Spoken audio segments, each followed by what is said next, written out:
Power and influence, we're all chasing it in some way. But what if the most powerful leader in history deliberately chose to ride into his capital city on a donkey instead of a war horse? Today, we're exploring a radical redefinition of what it means to be truly great.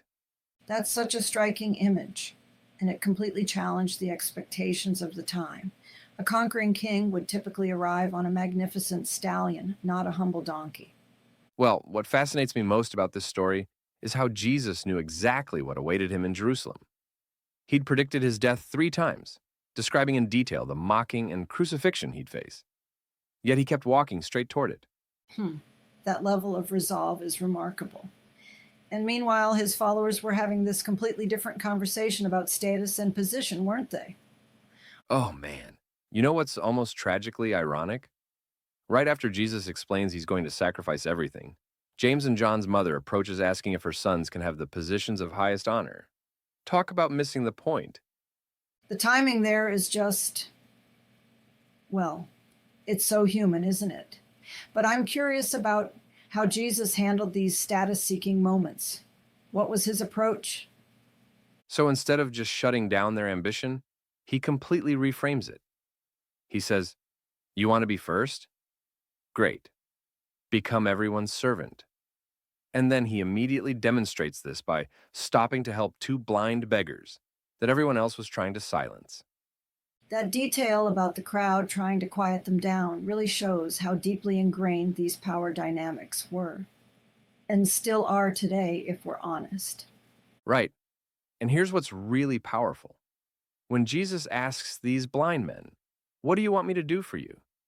It's the exact same question he'd just dealt with regarding James and John. But the responses couldn't have been more different. Like night and day, the disciples wanted power and position, while these men just wanted to see.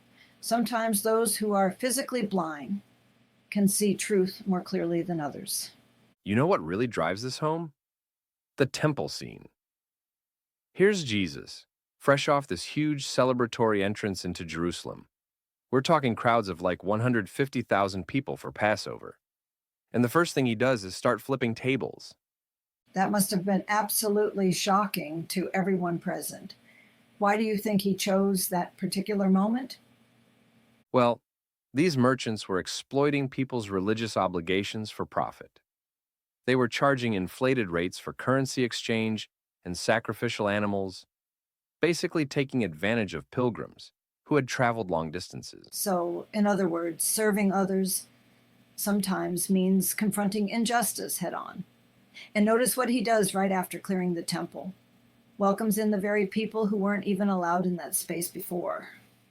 Exactly. And you know what's fascinating? When the religious leaders complain about children shouting praises, Jesus quotes this ancient psalm about God ordaining praise from the lips of children and infants.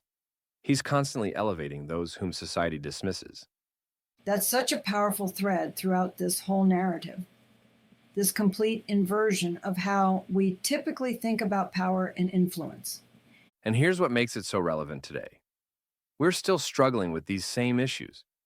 We measure success by followers, likes, influence, wealth, all these external markers of status. But Jesus is suggesting something radically different. Well, that's what makes this story so challenging, even 2,000 years later. It's not just about being nice or humble, it's about a completely different way of viewing power itself.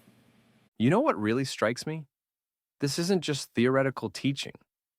Jesus demonstrated it through his actions, choosing the donkey, washing feet, ultimately giving his life. He showed that true greatness often requires sacrifice. And that's really the heart of it, isn't it? A leader who had all power, but chose to use it for the benefit of others rather than personal gain. Exactly. And that's why this story continues to challenge and inspire people today. It's not just historical events, it's a radical reframing of what truly matters and what real success looks like. In a world obsessed with climbing to the top, maybe the real path to greatness leads downward through service.